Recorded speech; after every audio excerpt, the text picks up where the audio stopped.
Okay, golfers, we've all been told that we need to shallow this golf club if we want to be better at golf. But I'm here to ask you to consider an alternate reality where maybe that's not the holy grail for your golf swing to make you better. So I want to talk about really two things: the shallowing of the shaft or the steepening of the shaft, and then your rotation with your body. And so these two elements actually need to match up if you're gonna be using a functional swing plan or swinging straight enough into the ball. So here's what I mean by that. Let's consider first the golfer that rotates really well. So you know, like physical limitations, you don't have limited mobility in the hips, like you feel like you can move around really well and you're able to turn really well.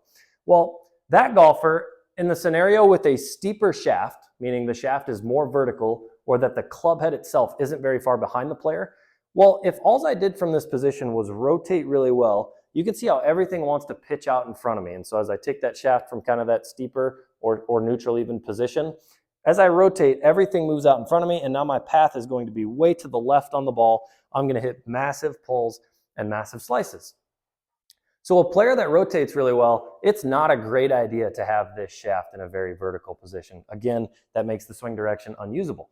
So this player would absolutely benefit from shallowing the golf club as they rotate. Again, the swing is all about matching up things that steepen the swing and things that shallow the swing. So if I get up to the top of my swing and I push this club head back further behind me, that's a shallowing element.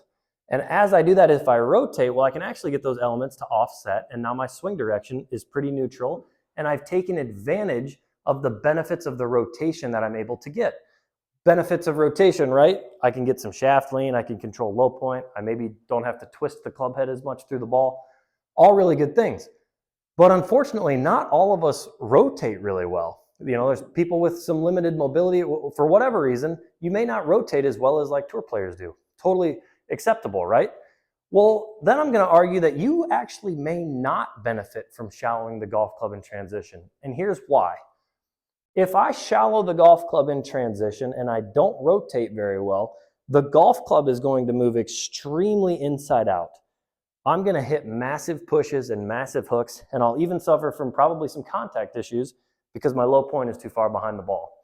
So a golfer that shallows the shaft and doesn't rotate, that is not a functional matchup if you want to play good golf. Instead, it may actually be more beneficial to you if you cannot rotate well to get the club slightly steeper on the way down to get the swing direction in a better spot. Again, it's not commonplace or the modern way to teach it, but it is very functional. My preference is obviously to see a player rotate well, but let's be honest, just not everyone can do it. So if you get now the shaft in a little bit steeper of a position and you don't rotate well, you can actually get the swing direction to be pretty straight. So always match up if you're shallowing or if you're shallow or steep with how you move your body around. It may not always be shallowing as the answer.